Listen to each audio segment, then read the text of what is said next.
અમદાવાદ શહેર પોલીસની કામગીરી અંગે પોલીસ કમિશનર સમીક્ષા કરશે તેમજ રામનવમીના તહેવારને લઈને પણ તમામ તૈયારીઓ કરી દેવામાં આવી છે। પોલીસ કમિશનર શહેરના તમામ પીઆઈ અને ઉચ્ચ અધિકારીઓ સાથે બેઠક યોજવામાં આવશે। અસામાજિક તત્વો વિરુદ્ધ કરેલી કામગીરીની સમીક્ષા કરવામાં આવશે। સાથે જ સીસીટીવી કેમેરા અને સમર કેમ્પ વિશે પણ થશે ચર્ચા। ડીજીપી આપેલી 100 કલાક બાદ થયેલી કામગીરીની સમીક્ષા થશે। રામનવમીના તહેવારને લઈને પણ વ્યવસ્થાની સમીક્ષા કરવામાં આવશે। રામનવમીના જે શોભાયાત્રાઓ છે એની આપણે બધું સમીક્ષા કરી છે। ખાસ કરીને અમુક સેન્સિટિવ એરિયાઓથી જે દરિયાપુર શાહપુર બાજુ જે નીકળવાના છે એની આપણે ખાસ બંદોબસ્તની વ્યવસ્થા કરી છે। એક એસઆરપીની કંપની આપણે એક્સ્ટ્રા માંગી છે, 15 ઓલરેડી આપણી પાસે છે અને વ્યવસ્થિત એમાં આપણે વી આર વેલ પ્રિપેર્ડ।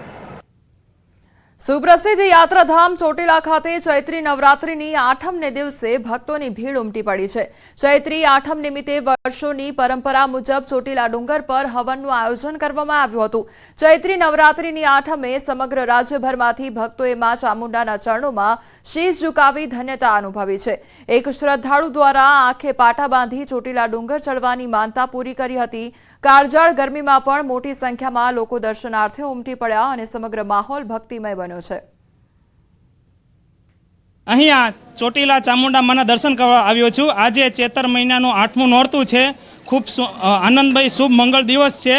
અહીંયા શહેરથી અલગ અલગ રાજ્યોથી ખૂબ જ શ્રદ્ધાળુઓ અહીંયા દર્શન કરવા આવી રહ્યા છે। 9 દિવસની ચૈત્રી નવરાત્રી હવે પૂર્ણતાને આરે છે ત્યારે 8મા નોરતે અંબાજી મંદિરમાં ભક્તોનું ઘોડાપૂર ઉમટી પડ્યું છે। અષ્ટમી પર નવરાત્રીના પ્રથમ દિવસે ઘટ સ્થાપન કરવામાં આવ્યું હતું। ઘટમાં વાવેલા જવેરાનું આજે ઉત્થાન કરવામાં આવ્યું અને જવેરા પરથી આગામી વર્ષ કેવું રહેશે તેની શક્યતા વ્યક્ત કરવામાં આવે છે। ત્યારે આ વખતે જવેરા જોતા આર્થિક વૃદ્ધિ અને વરસાદની મિશ્ર પરિસ્થિતિ વર્ષ દરમિયાન રહે તેવી શક્યતા વ્યક્ત કરવામાં આવી છે। મહત્વનું છે કે હવે આવતીકાલથી રાબેતા મુજબ મંદિરમાં આરતી થશે। અષ્ટમીના દિવસે ચૈત્ર નવરાત્રિના પૂર્ણાહુતિ હોવાથી માતાજીની રાબેતા મુજબ સવારે મંગળા આરતી, બપોરે રાજભોગ અને રાજભોગ થયા પછી માતાજીના ઝવેરાનું વિસર્જન કરી અને નવરાત્રિની પૂર્ણાહુતિ કરવામાં આવે છે।